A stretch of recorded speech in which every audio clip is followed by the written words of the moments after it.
Hi, my name is Mary Spender, and welcome to Series 2, Episode 1 of Tuesday Talks.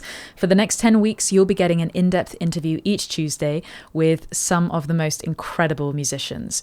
You'll be able to watch the interview in full on YouTube, but if you prefer just to listen, then you can download the podcast, which is available everywhere now. This whole series is brought to you by DistroKid, my favourite music distribution service, which gets your music into online stores and streaming platforms, and they've been a huge supporter of this channel and podcast. So, let me introduce my first guest of this series. He's one of my favourite guitarists and YouTubers, and we've not only collaborated on videos and podcasts in the past, but he lent his guitar skills and exquisite tone to my 2019 record, Lone Wolf. I would love you to comment underneath this video with your favourite moments of the interview, leave a timestamp, a favourite quote, and of course your thoughts, but please enjoy my chat with Rhett Shull. Tuesday Talks. First thing we'll talk about is NAMM. How was your NAMM? NAMM was good. You definitely outworked me at NAMM this year, though, 100%. I got there at the house. I mean, we should clarify. We had an Airbnb. Yeah, we did. That was all of us. A YouTuber Airbnb. Yeah.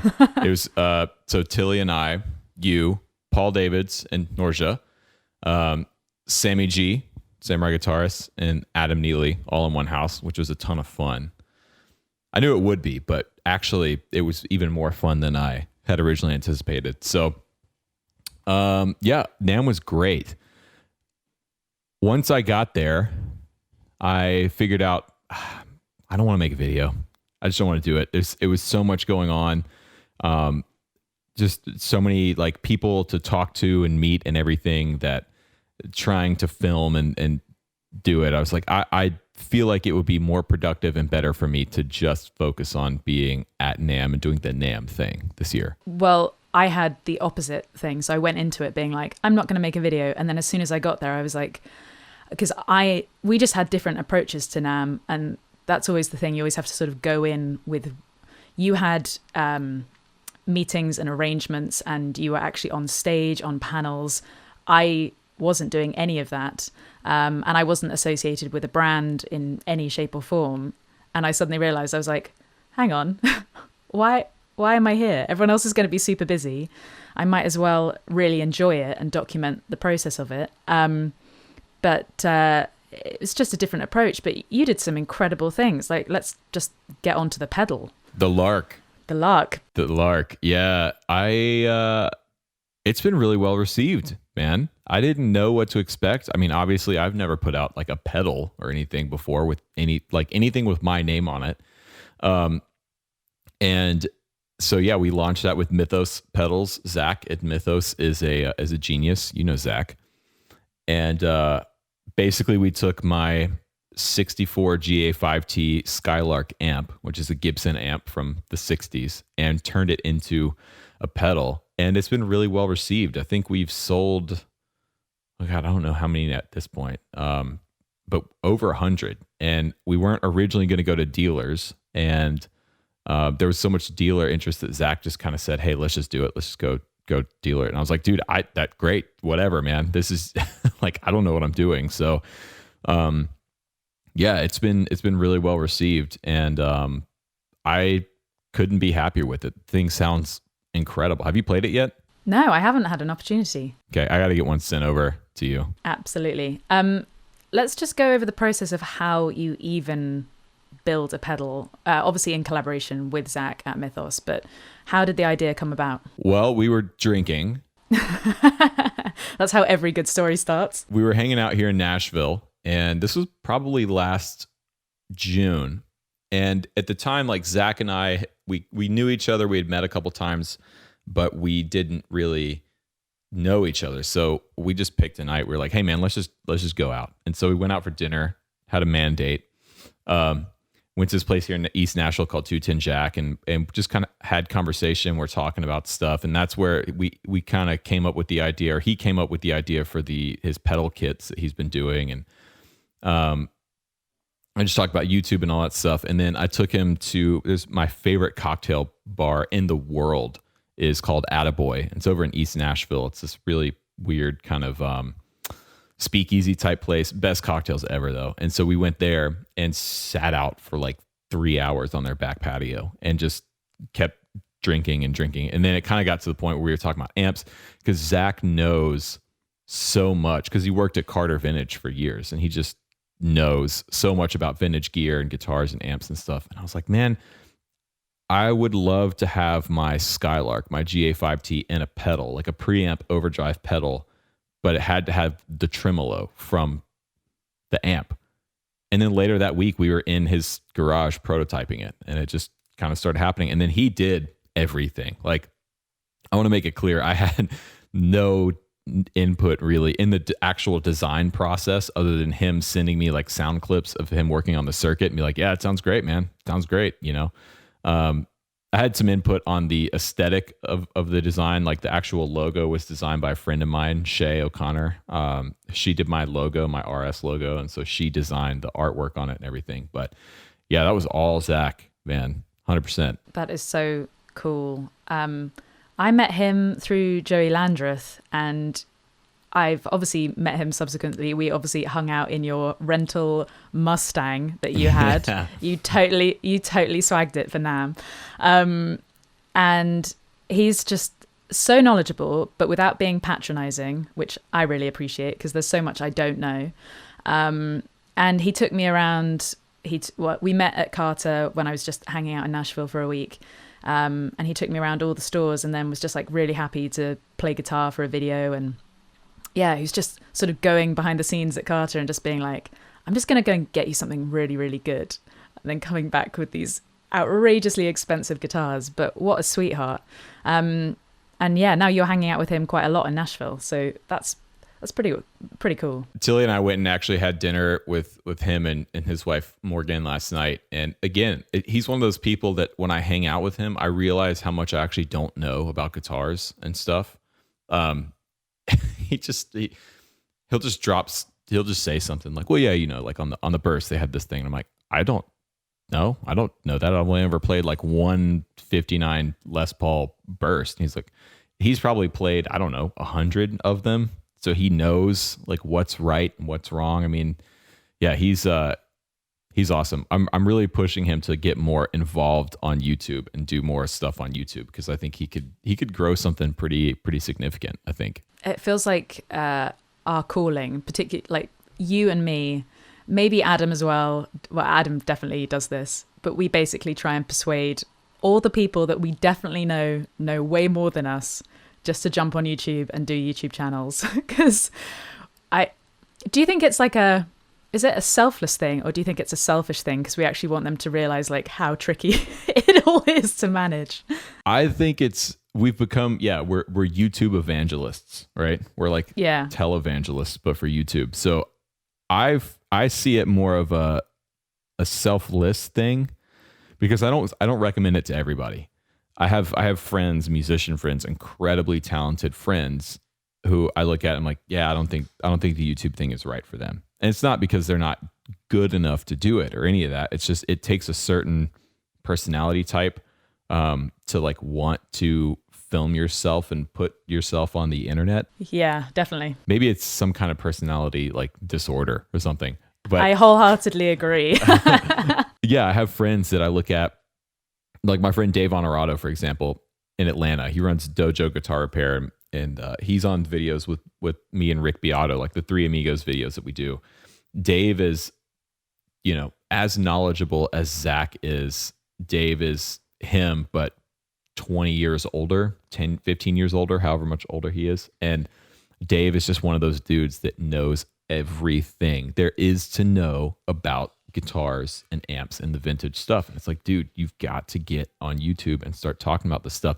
He's also an incredible guitar luthier repairman. He's like the only guy I will let touch him and Ben Calhoun at Righteous are the only two guys I'll let touch my guitars when I need work done. And you know, I did a video with him a couple months ago. There's like 10 guitar hacks or whatever, and that has like 500,000 views.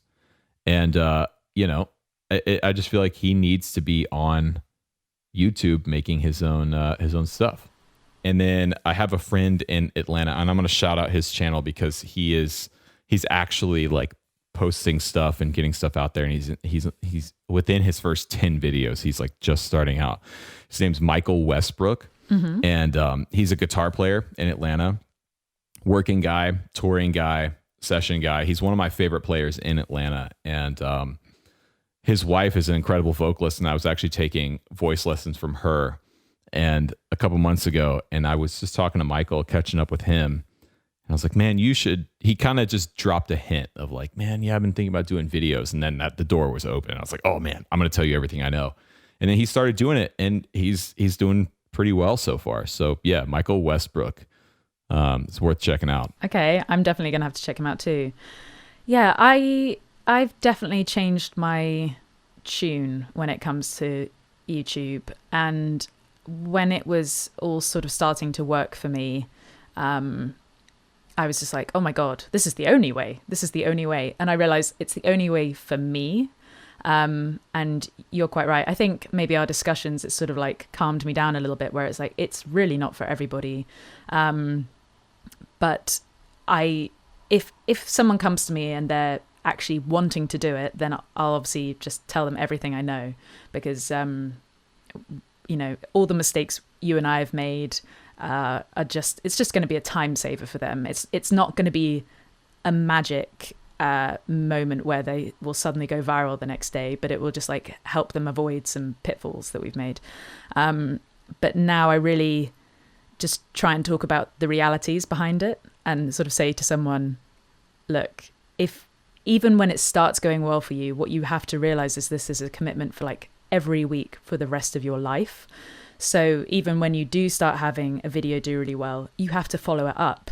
So there are other sort of creative aspects and mindsets that you have to really kind of like own up to. Like, are you actually going to be able to do it? Do you actually want to do it? Is it something that will make your heart sing, or are you just going to resent it for the rest of your life?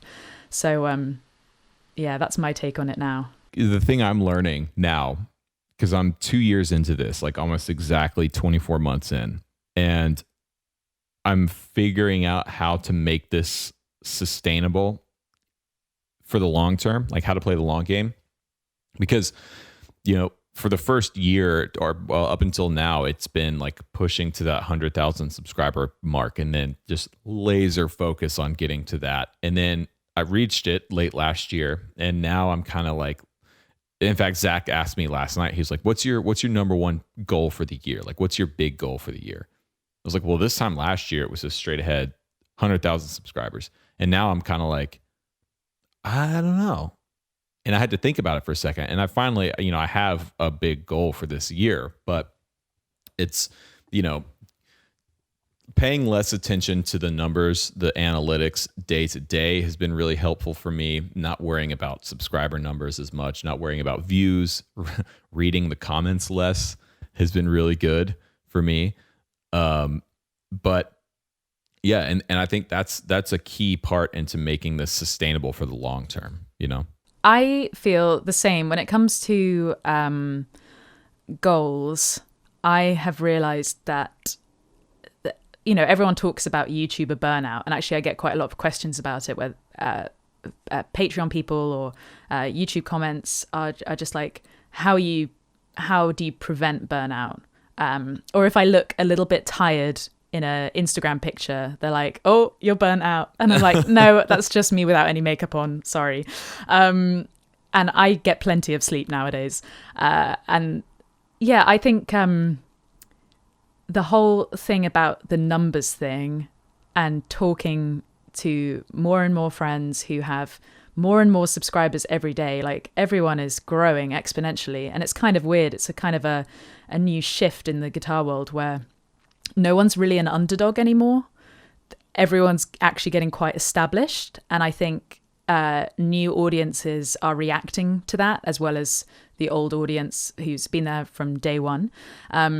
But now I think I've been quite honest with everybody, where I'm just like, I get no joy out of seeing something do well or do badly. Like there's no joy there.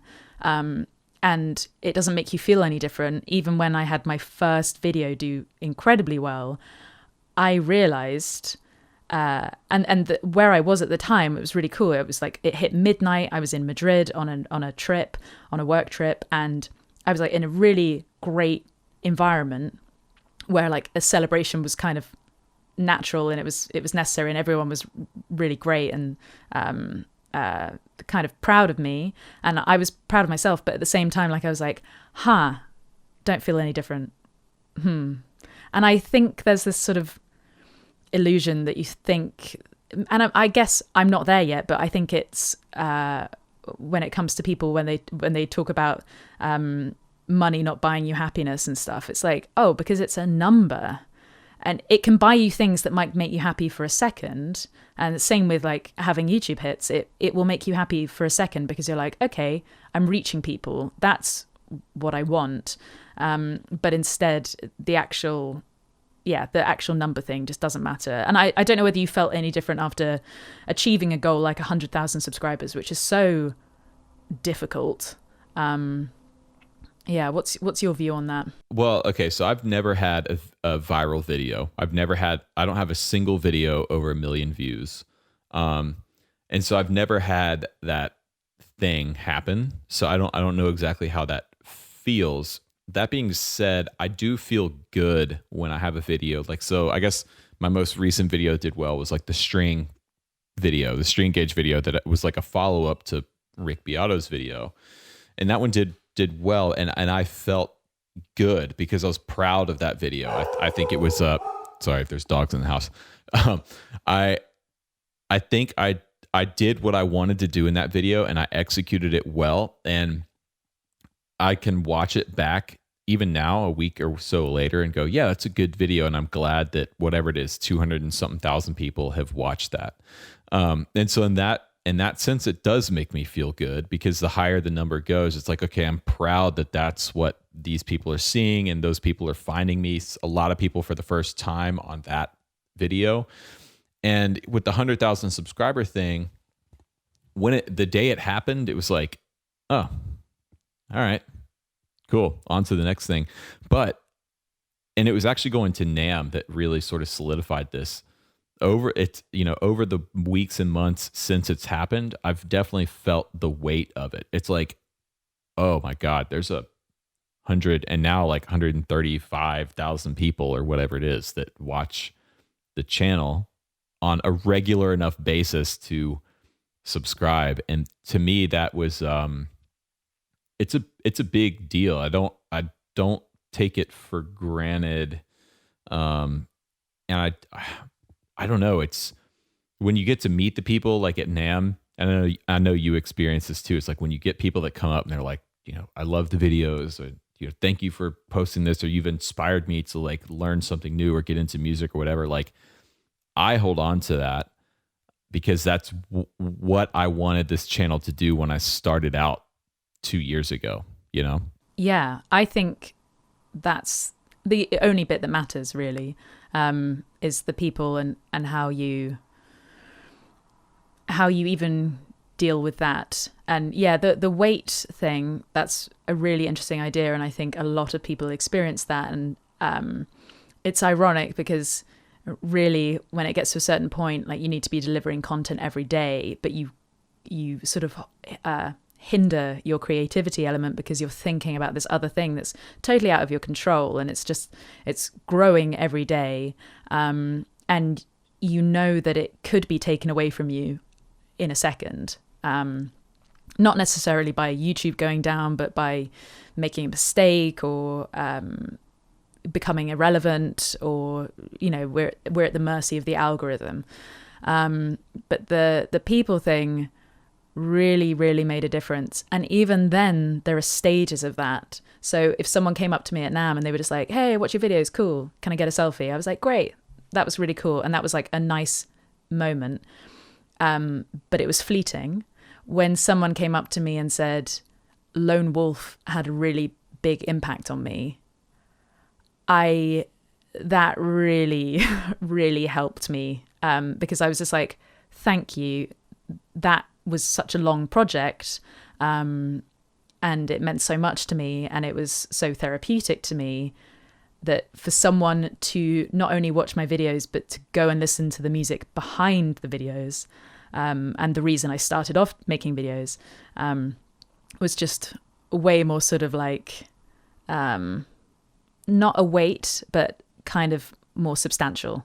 And that was really cool. And I was like, okay, next year I want to do more of those other things that people who are really like maybe the 1%, you know, the sort of top % of my fans, they really care about, and that changes their lives. I'll keep doing the videos, obviously, every week, keep doing the podcast, but just, and that's a means to an end, and I'm not going to put any weight on that, and I'm going to try and just enjoy that work, and just avoid any, hindering of it, and just be the best thing I love about Big Magic, which is a book by Elizabeth Gilbert, where she says, stop being a martyr and be a trickster. But most of us musicians are trying to be martyrs, like maybe all the time. And yet I think there's actually a time and a place to be a martyr on a particular project, where you do put your soul and heart into it.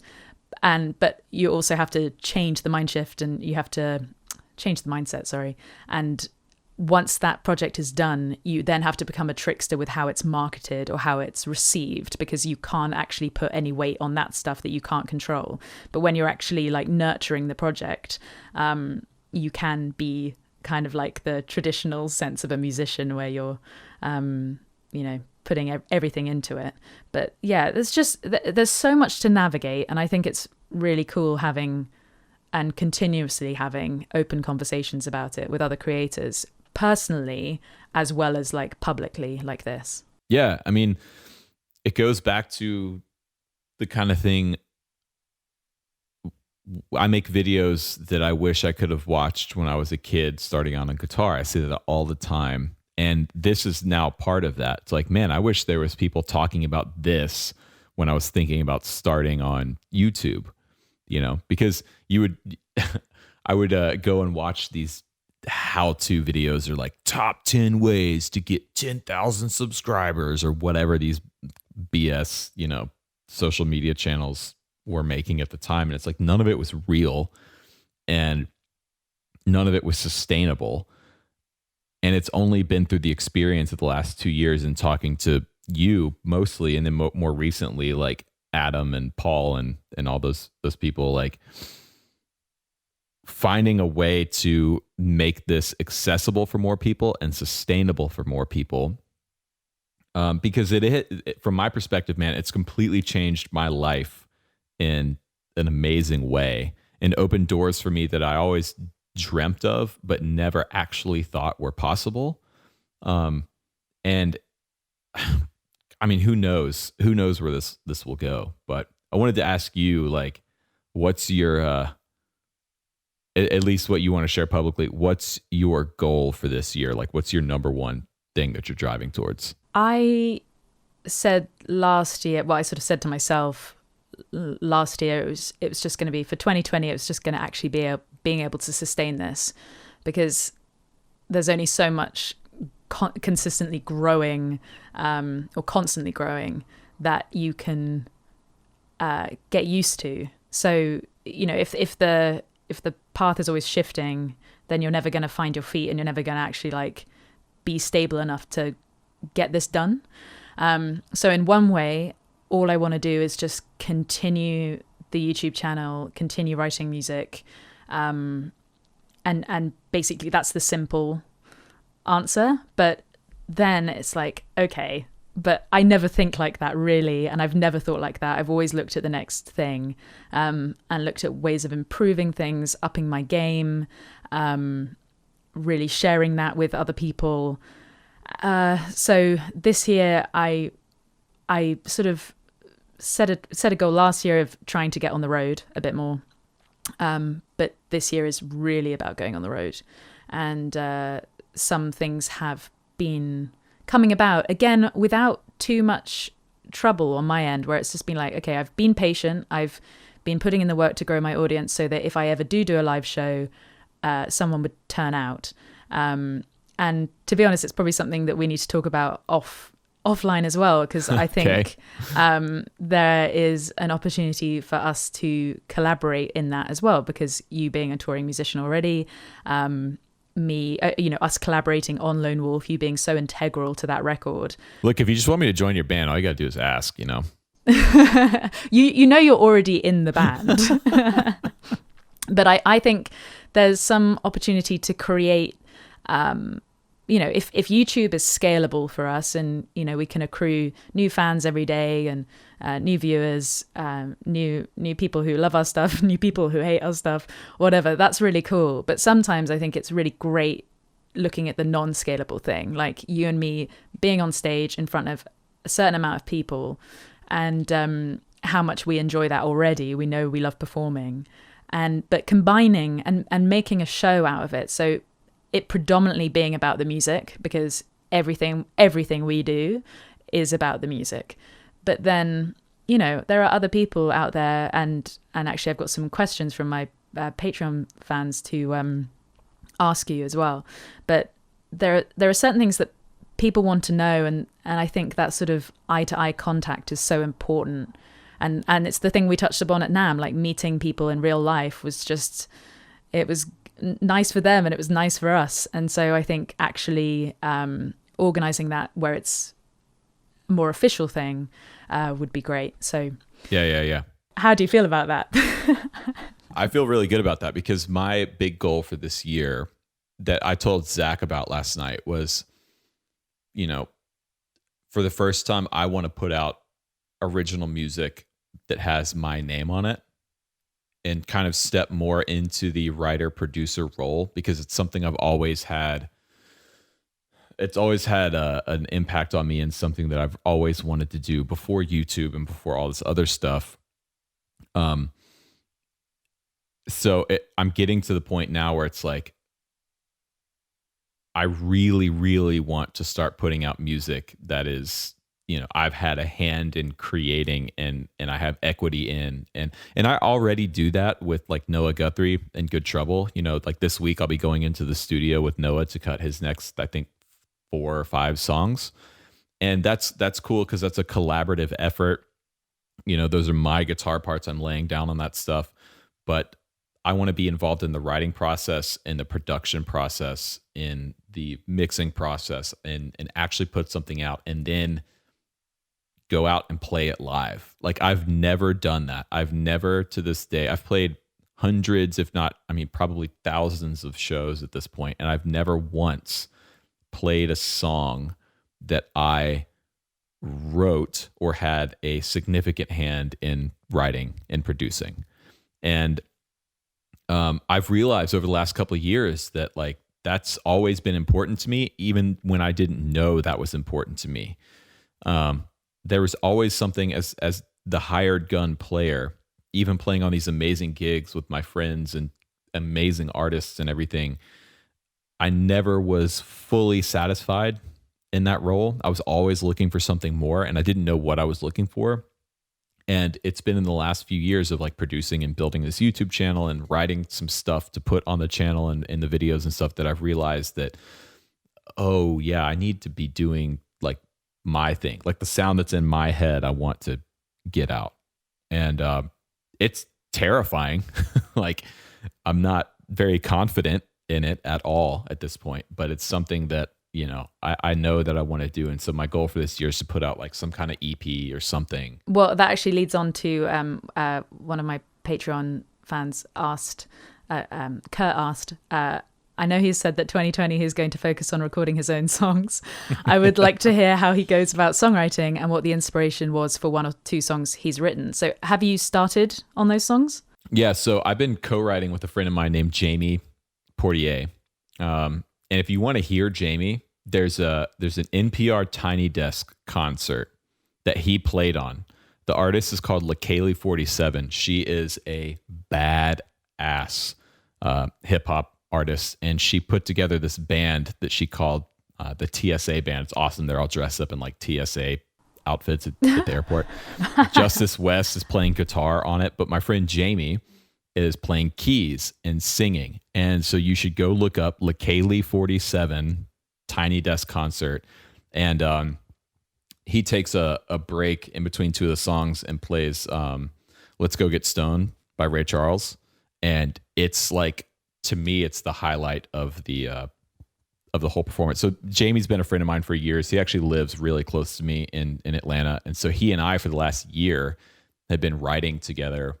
And recently we kind of just decided to, let's just combine forces on this and just put something out. So the process itself varies. If it's something for my YouTube channel, like a track or something at the beginning, I'll usually start with a drum loop. And then I'll start with either a scratch guitar track where I just loop the drums and start playing something on the guitar, like a riff or a chord progression. And then I'll have the scratch track at the top of the session and then literally just start building on top of it. I'll put the bass down next. And then what happens with the bass will inspire another guitar part. And then, after over the course of a day of building and building layers, I have something that is a congruent, track. With Jamie, it's a similar process. We start usually with drums, and I'll actually pick up the bass first because I like writing on bass because it's a little bit outside of my comfort zone. I'm not a bass player, so I don't go to my, I don't go back to my playing rut.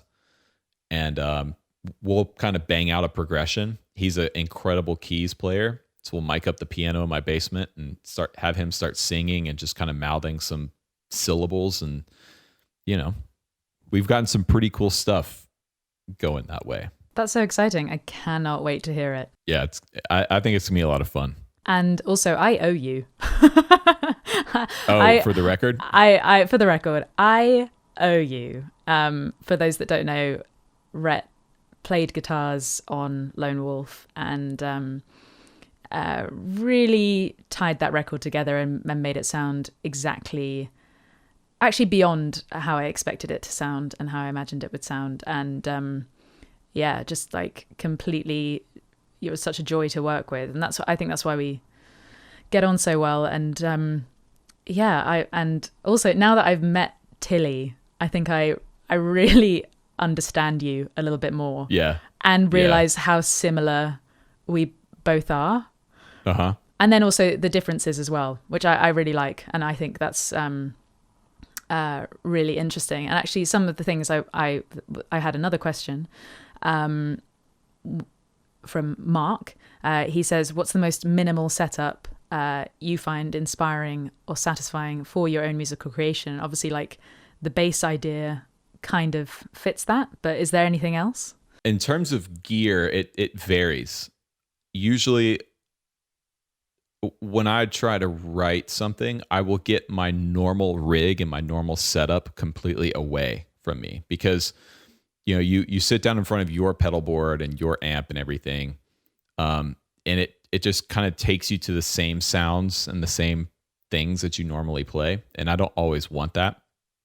So, a lot of times I'll take my bass and I'll plug it into a guitar amp and just start getting a sound that I like, and then use that to try and inspire something. I've messed around with the tape machines and stuff. They end up kind of being more of a pain in the ass than anything else, because they never work right, they never sound right, and you end up spending more time just kind of messing around trying to get them to work than actually creating something. So I know for a lot of people that kind of stuff works really well, but that's honestly something I'm still trying to figure out. Like I'm a new producer and new writer compared to most people I know that I would call like actual producers and songwriters. I'm still relatively green in the space. So yeah. Well, I think that's something I definitely need to take on board as well, because I have a very particular way of writing, and it just simply involves the acoustic guitar. But I've been trying to sort of think, am I brave enough to try and write something on a different instrument? And I was recently somewhere that I can't mention because it's too cool. I think I know where it is. And I'm that girl now. You know where it is. And I was staying in a room that had a grand piano in it. And I looked at that instrument and I was like, God, I learned that when I was very young. Never mastered it, never felt very comfortable playing it on stage. Used to get sweaty palms beyond belief, so much my hands would always slip. And I'd just make terrible mistakes in front of people.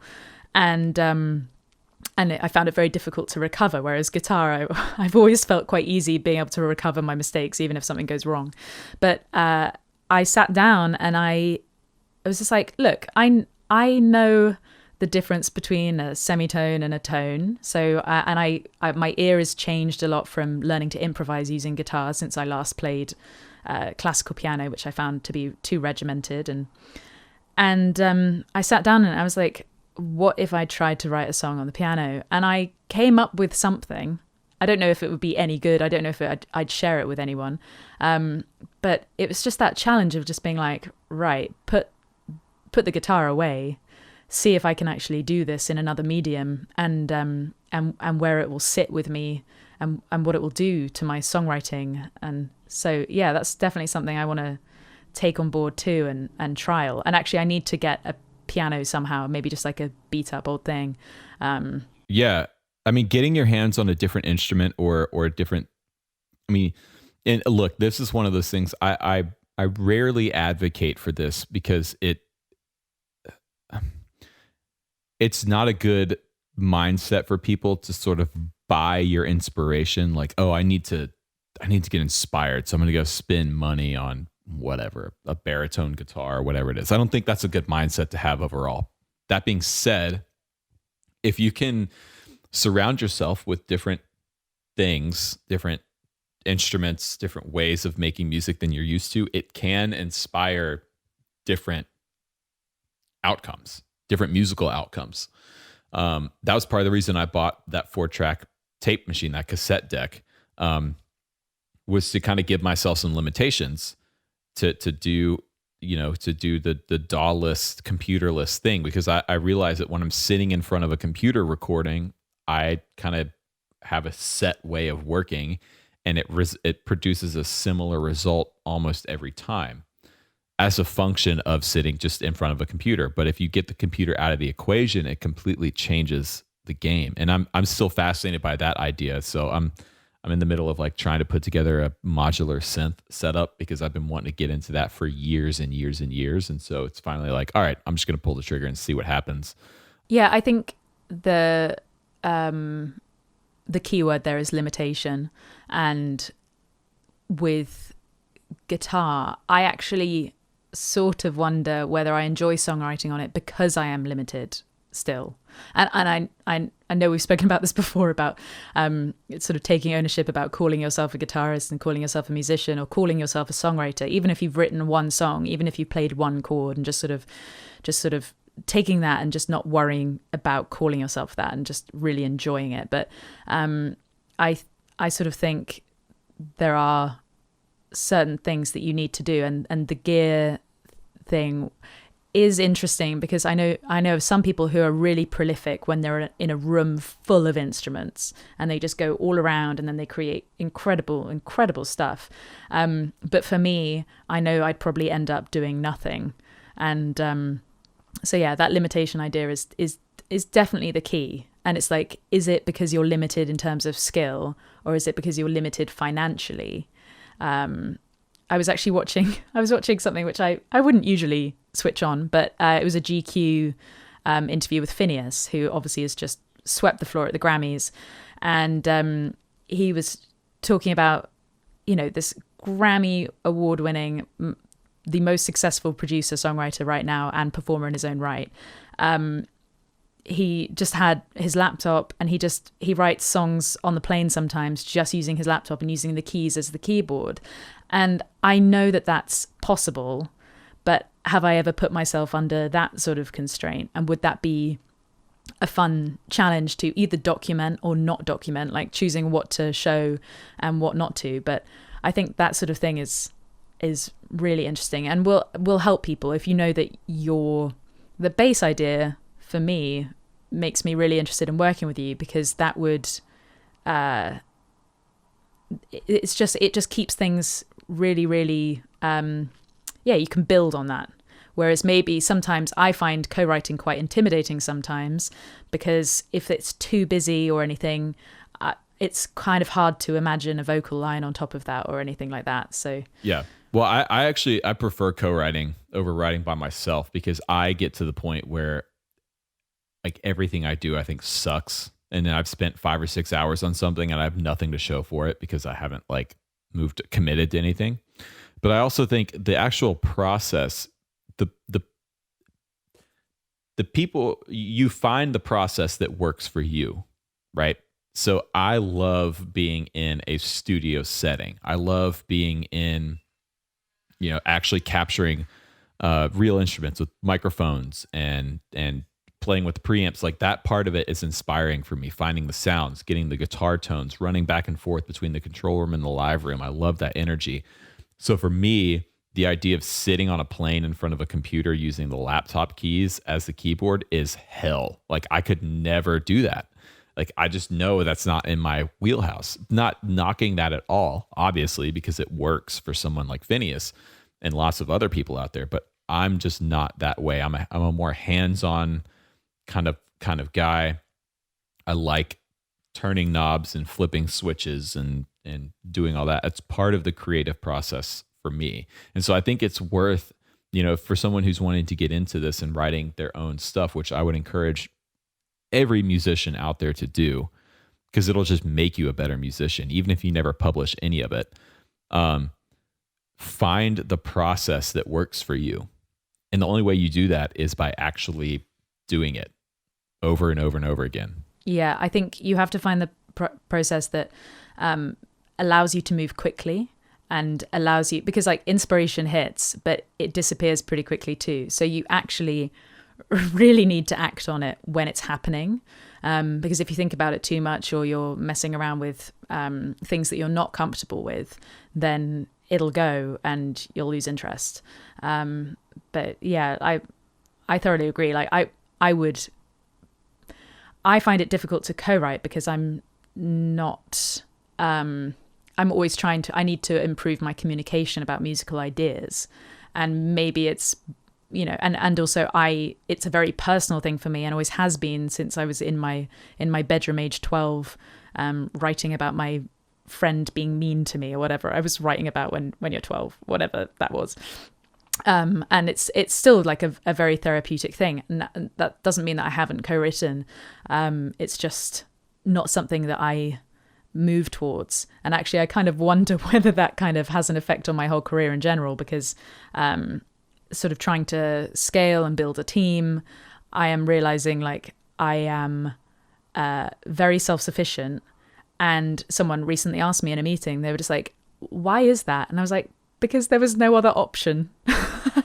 So for me, I think being in a small town like Salisbury, and although I did have friends who were playing guitar, I wasn't really surrounded by other musicians that were as interested in it as me.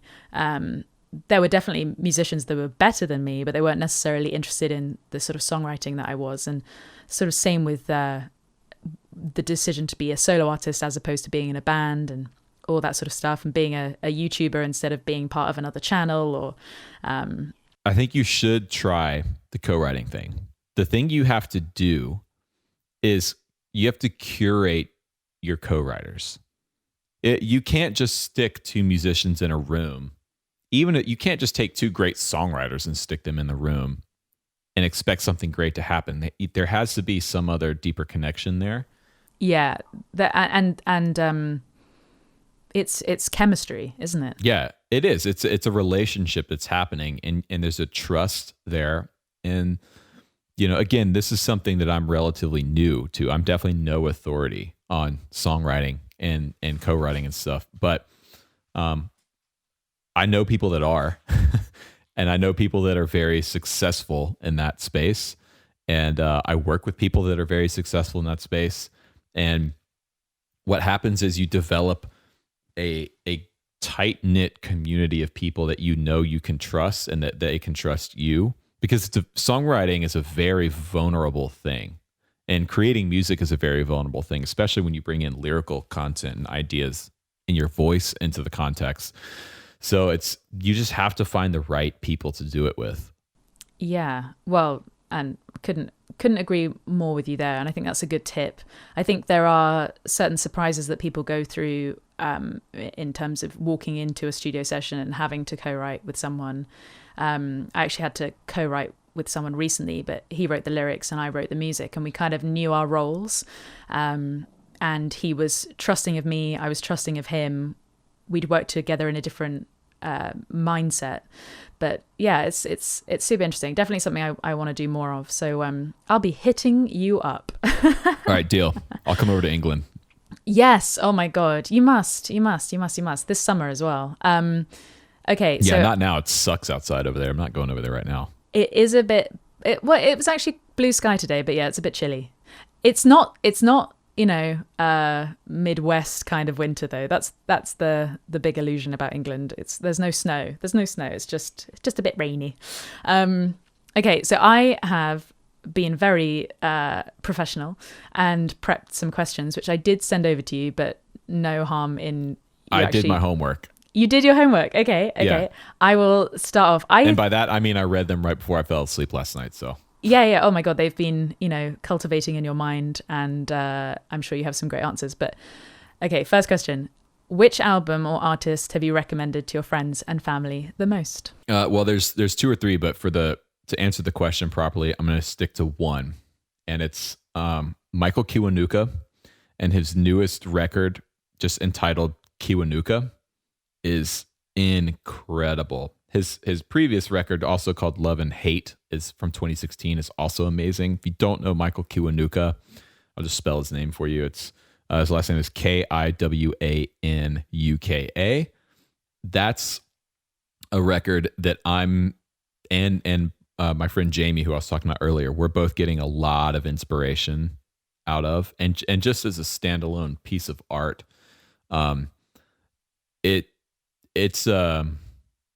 it's probably a desert island record for me at this point, and it's only been out for a few months. Yeah. Oh my God. It's incredible.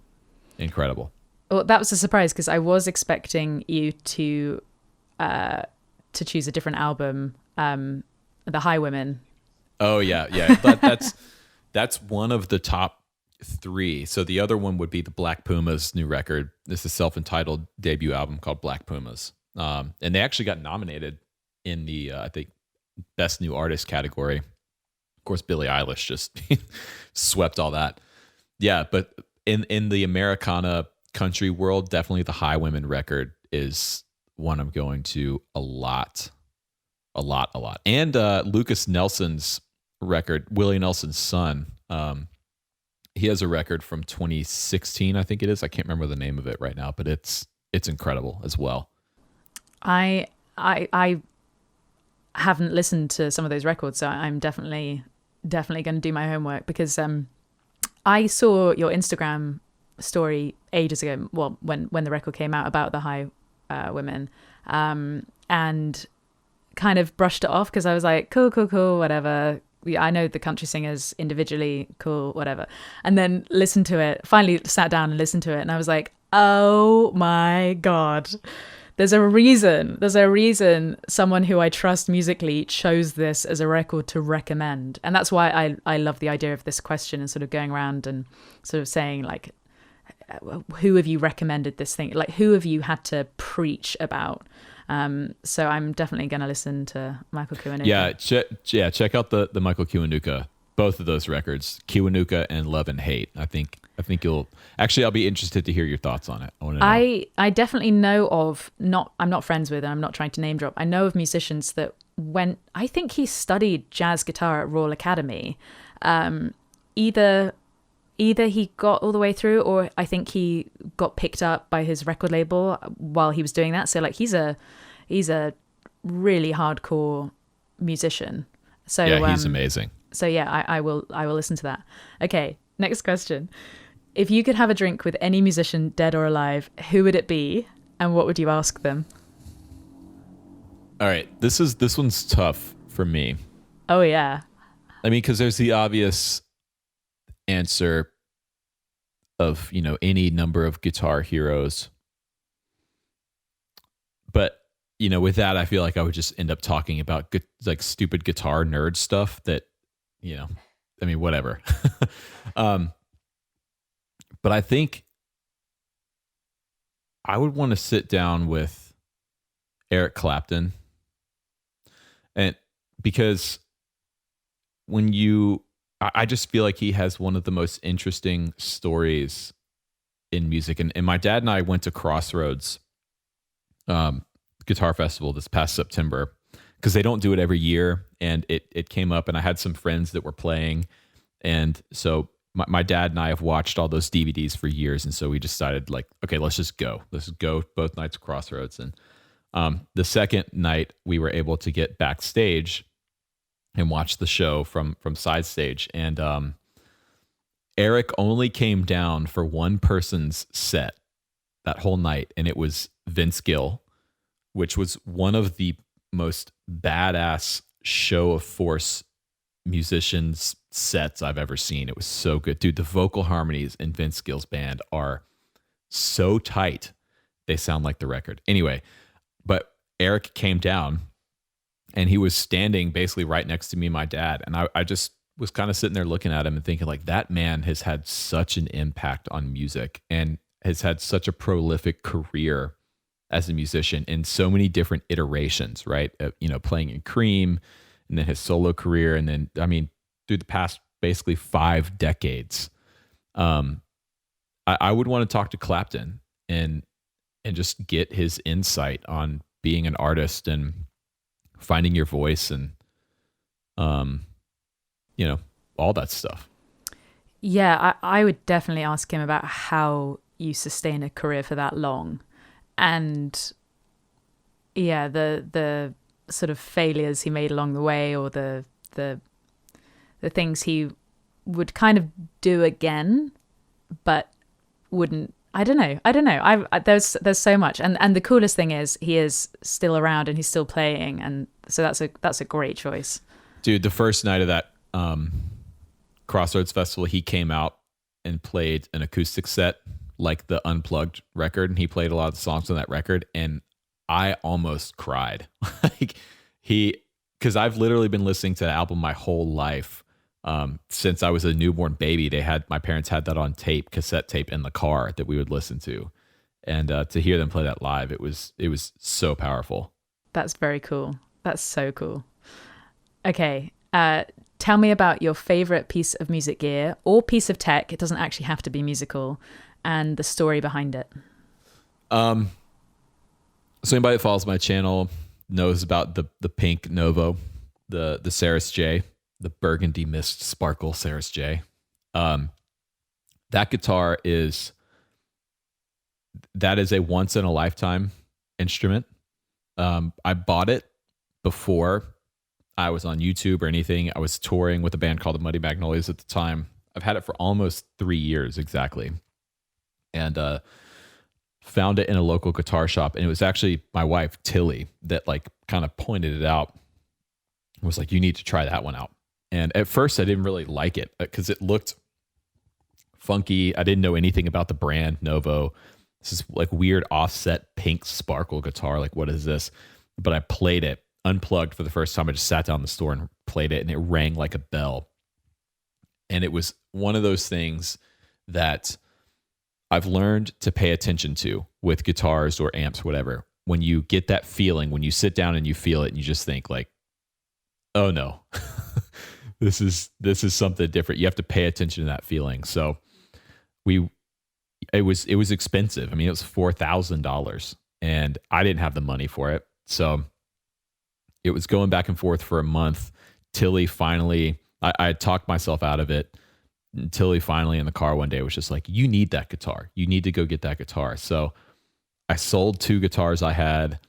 I maxed out a credit card and I blew out my savings account and went and just walked into Righteous one morning and just put pretty much every dollar I had to my name on the counter and walked out with that guitar. And it's it's been with me on pretty much every gig ever since, and it's opened an amazing relationship with Novo and Dennis Fano and all those guys. And the guitar has kind of grown a life of its own online.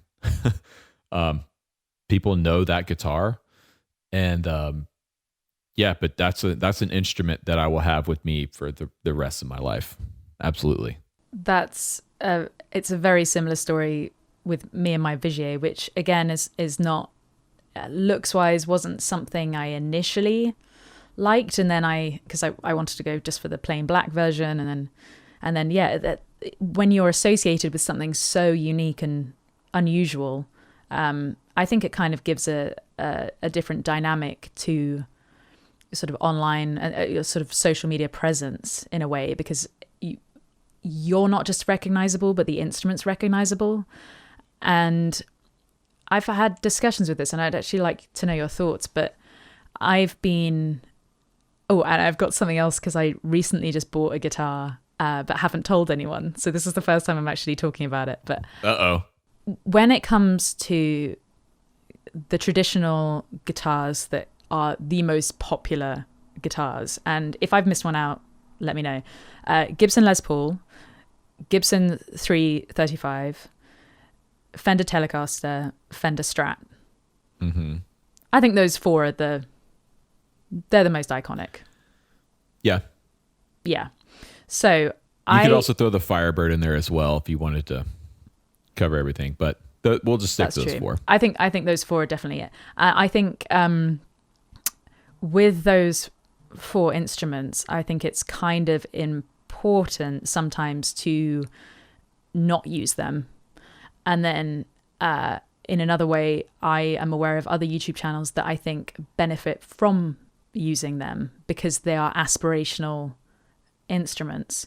But right. You have a Les Paul. You have not a 335. No, you have a 335. Yeah. You don't have a Telly? Do you have a Telly? I have it's a parts Telly, but yeah. Okay, and you have a Strat? Yeah, that I never play. That you never play? Yeah, I'm not a Strat guy. I think I'm a Strat girl, but I don't own a Strat other than a Silver Sky. Have you not played my Strat? When you came over... Well, it's the John Mayer, right? Yeah, it's the black one. I haven't played it. Why have I not played it? Why did I not ask to play that? Hot take right here. It's almost exactly the same as your Silver Sky. I made a video comparing the two, and the pickups are slightly different and everything, but the neck shape is identical. Interesting. Yeah, I need to play that the next time I'm around. I will. But I'm sort of thinking, should I invest not all at once at all, because the versions that I would want would be a bit too pricey. But I'm sort of thinking of like getting those in my collection eventually, like next 10 years, definitely having those instruments just to almost be able to communicate certain ideas with certain people. And I don't know. So here's the deal. You play what you want to play. Yeah. That's it. If you want to play a Les Paul because you like what the Les Paul does and you like sort of the legacy of that guitar and you like the way that it feels when you play it, then buy a Les Paul and play it. But if it doesn't connect with you, like the Strat thing, for example, I have one Stratocaster. It's a great Strat. It's worth now a lot more than what I paid for it when I bought it. It plays great. It sounds great. I am not a Strat guy. Like realistically, I haven't touched that guitar in probably 4 months because what that guitar doesn't speak to me. If I'm going to play a Stratocaster, I really just want it to sound like a Telly. So I would just pick up a Telecaster. Mm-hmm. The thing about guitars is they are tools and they're kind of like paintbrushes, right? Yep. To do different things, you need different brushes with different sizes and whatnot. And so I think for someone who's going to play professionally as a hired gun or a session musician, yes, you need to have these tools in your toolbox. You need a Strat, you need a Telly, you need a Les Paul, you need some kind of semi-hollow guitar, whatever. As an artist, as a singer-songwriter and someone who's putting your voice out there, you play what you feel suits your voice And I mean that literally and figuratively. Like, and if it's the Tiffany blue Vigier that you have, then that's what you play. Revolution green. Oh, sorry. I call it Tiffany blue, but so I think it's a bit like that dress that went viral. It's like, what color is it? Is it blue or green? Yeah, no, I think, and that's just simply sound advice. Yeah, I think you're right. There's no rules with this stuff. You don't have to own all of these things to be considered a good guitar player or whatever. There's no rules. Yeah.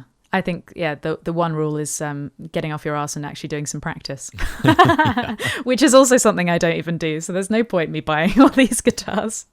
That's not true. I'm getting better. If the guitar is going to inspire you, and it's okay. So here's the thing about Les Paul.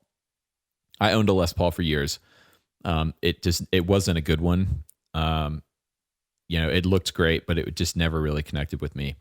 And then through the course of making a video about bashing Gibson, they ended up giving me a Les Paul, and that one is really, really good. And that one actually really inspires me. And when I play that Les Paul, I play differently than I do on my 335 or a Telecaster, because it does something different than those guitars do. So again, man, it's kind of back to that inspiration thing. If it's going to inspire you to go down some different path that you wouldn't normally do, then get one. I will say, have you played my 335 or any 335 before? Yeah, I have played 335s. I've always thought about one. How do you feel about the size? Of the body or the neck? Yeah, the body. Body, I don't mind the size at all. Okay. No, so I'll tell you about my recent purchase, because it hasn't come yet. I don't think it's even been shipped, but it's more of like a personal choice as opposed to anything else. But I had, and it cost me $300. So that's where we'll go with it. It's $300 or maybe £300. I owned a hollow body Ibanez Artcore AK85 when I was. They're so cool, but I experienced a lot of problems with it, and I didn't know what was wrong with it at the time because I wasn't experienced in guitars. And I bought it. I must have bought it when I was 17, and then I went through a really rough financial patch when I was 21, 22, and sold it. Luckily for the same price that I paid for it, which was 300 quid then, was just so much money to me and got me out of a tight spot. So it served its purpose. I felt a bit heartbroken about getting rid of it, but I had to, and nothing else could go at the time.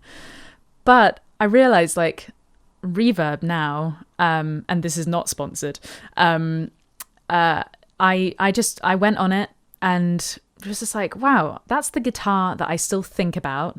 And I've seen a lot of Ibanez hollow body guitars, not that one, but I've seen them being played on Instagram, because they're relatively affordable. They make cool models, they make cool shapes. It's kind of unusual for Ibanez to be seen in that, but obviously they've been producing them for years, so it's not that unusual. But I went into the studio with my drummer, Beth, and the engineer, Theo, he had one. He had the exact model. It was beaten up so much, like he'd done some stuff to it. But it was there. And as soon as I saw that body shape again, because it's got a Florentine swirl, so it's super sharp, not the soft one, the soft... And I just realized, I was like, that's my guitar. That's my guitar. Why don't I buy one again? So I've bought one. It's coming from France, some lovely little shop in France. I don't know how long it will take, but I bought it and I'm so excited about having it. But the reason I got rid of it, and other than the financial thing, was because it never stayed in tune, because it wasn't, the bridge wasn't attached to the body. So I know the first thing I'll do is get that fixed. And what I would recommend, so a lot of people will do the pinned bridge where they actually put like a pin between the bridge and the top, like a dowel. But Dave actually, because I have a Gretsch Black Falcon, and I was always knocking that bridge around and everything, and he always, he just takes double-sided tape, like a really nice double-sided tape, gets the bridge in position, and that's all you need. And you're not having to drill into the top of the guitar and actually pin the bridge. And if for whatever reason you needed to move the bridge later down the road, maybe you switched to a different string gauge or whatever, you could pull it up and move it. Mm-hmm. Interesting. Okay. Technical question that I literally just don't know. If I'm personally mucking around with the bridge, do I want to do that, or do I want to get a pro, don't I? I probably don't want to do it myself. Look, you can totally do it yourself. There's plenty of people that do it themselves. It's as long as you can get the bridge intonated, then that's fine. That like you personally can get the bridge intonated. I'm not great at the technical hands-on stuff like that. So I've just learned through screwing stuff up over and over again, it's better for me to just take it to a tech and have them do it, especially on like a really nice guitar like that. I don't want to mess it up. No. Yeah, no, I thoroughly agree. Okay, cool. Well, that's cool. With now 130 plus thousand subscribers, and it's only going to keep growing. With a huge online presence, is there something that you feel you've missed out on talking about, or you're going to start talking about more? Is there something that you've never said that you'd be willing to share? I don't know that there's anything that I've missed out on. The thing that I always struggle with on my channel is I feel like I talk about gear too much, and I don't talk about the other things that I want to talk about enough, which is actually playing and being out and making the tour vlogs, being in the studio, writing, producing, like actually, I don't know, being a musician. I love gear and I love the technical aspect of guitar and playing and music and all that stuff. But I feel like I get too caught up in that sometimes. And I want to talk about more of the actual musicianship side of what I do. In terms of something I've never shared on my YouTube channel, I don't know. I don't know that there's anything. I mean, there's definitely things I've never shared, but I don't think it's healthy to like completely air out everything online. I do have, and I don't know if I've talked about this or not, but the imposter syndrome thing is very real and very prevalent for me. And there's always this like crippling fear that I've had that I'll just someday be figured out for some reason of like not actually being that good of a guitar player, or not knowing what I'm talking about, or not being qualified or whatever. That's that's a big deal for me. And I feel like a lot of other people in this space. I think imposter syndrome is extremely serious in everyone who is taking a leap forward in their career, because if you were doing something comfortable, you'd be staying in the same place. You are constantly like putting yourself out there, and we're putting ourselves out there in a permissionless environment. So there aren't any gatekeepers here. So I think the best thing about that is that if you're an asshole, you'll get found out. I think if you're a open, normal person who is willing to admit to mistakes or whatever, I think you are completely safe actually in this kind of turbulent environment. Because I was talking about it with someone and who has a big following. I won't mention their name just in case they don't want to be known about this stuff, but they were just saying, I don't have any skeletons in my closet. And I was just like, that's really interesting, because there are things that you don't share and there are things that you can't share because, you don't need to. It's not part of your career plan to share those sorts of things. But the skeleton in your closet thing, the worry thing, the thing that might out itself, is not there for people who are actually good people. And I think I can speak on your behalf in terms of like, you don't have that. You are a great guitarist because you're musical, you're hardworking, and also you're not an expert. if you were saying to me, oh, I'm an expert in this, I'm an absolute pro at this and this and this and this, I would be really wary, and I would probably say, oh, is that entirely true?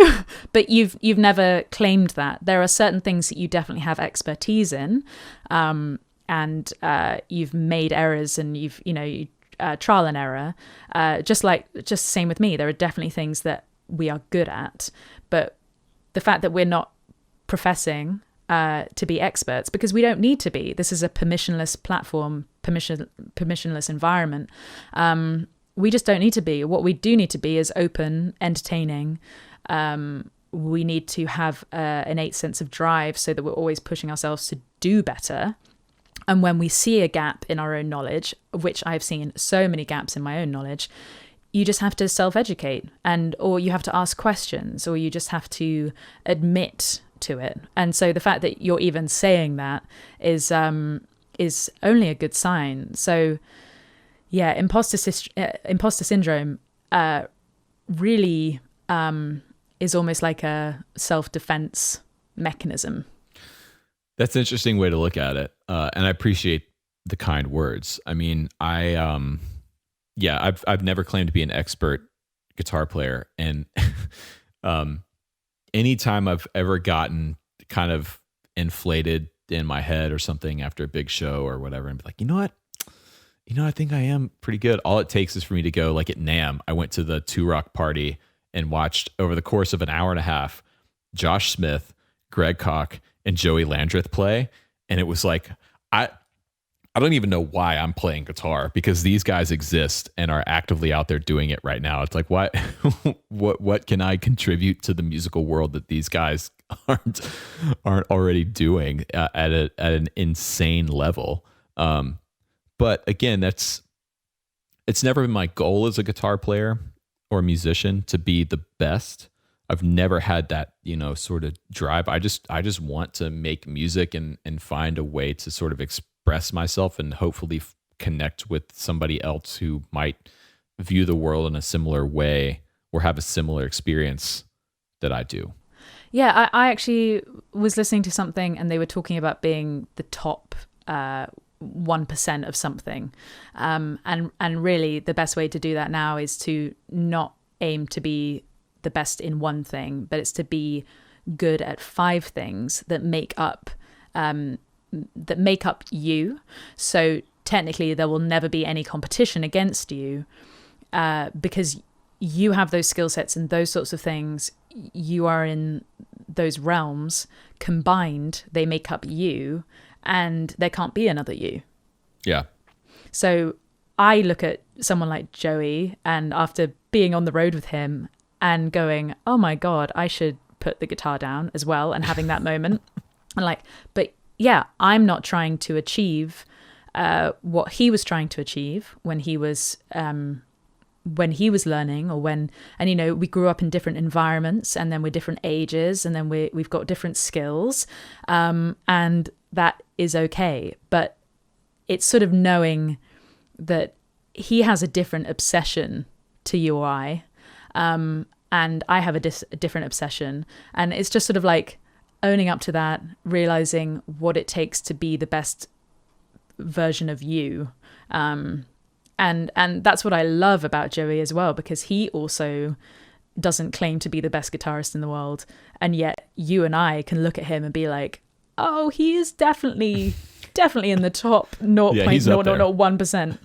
But he's much more interested in songwriting and being a performer and being the vocalist that he is. And I think that's what makes him really, triple, quadruple threat, is because he's not just a good guitarist, a brilliant guitarist. He is also a brilliant singer, a brilliant songwriter, owns the stage, also knows about his gear. And I think those are the contributing factors, but it's sort of like figuring out for us what are going to be those 5 things that we enjoy doing too, that make up us and move you forward. But yeah, it's just an interesting thought that you sort of came up with that, and something I just listened to recently.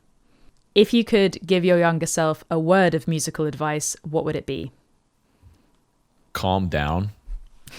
Yeah. Seriously, Yeah. it's, I think back to 10 years ago when I was like getting out of music school and like trying to, oh my God, it was,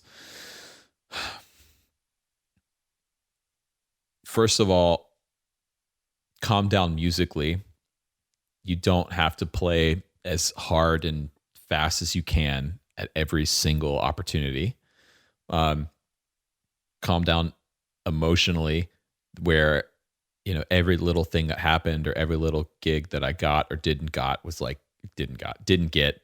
like the end of the world. Or, you know, I went through a really hard time of looking at other players and being so envious and jealous of like, oh, well, they got this gig and, you know, well, that's it. They've made it. That's their career. And then looking back now, it's like, dude, that's not at all how it plays out. And understanding that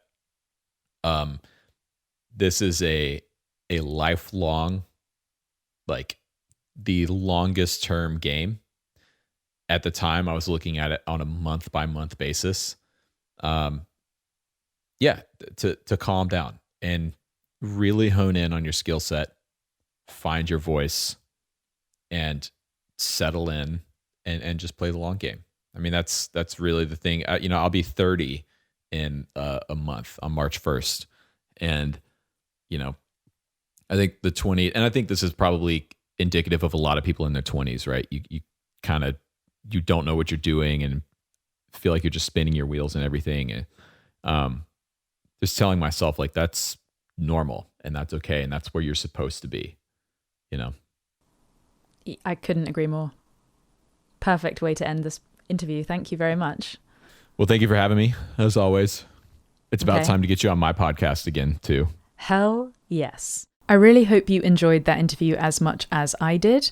I've always found it incredibly easy to talk with Rhett, so make sure you subscribe to his channel and check out all his videos. But I also hope you take a moment to find out more about the sponsor of this series. More than 250,000 artists rely on DistroKid to distribute their music, including myself. If you're wanting to have your music available on Spotify, iTunes, Apple Music, and Tidal, amongst many other stores, then you should sign up using the link in the description. An account starts at just $19.99 for unlimited songs and albums in 12 months. And with the link in the description, you'll get 7% off your first year. DistroKid helps you give credit where credit is due. Now that downloading and streaming has surpassed CDs and vinyls, the team who worked on the record are sometimes difficult to find. I always loved looking at the liner notes and seeing who wrote the song, who the producer was, the mixing engineer, where the record was made, and who drew the cover art. DistroKid collects more extended metadata than anybody else, so you can not only share who worked hard on the recording, but also give details about the gear and equipment used, your contact information, your social media links, and lyrics too. Massive thanks to DistroKid for making this series possible, and check out the link in the description for that 7% discount. See you next week.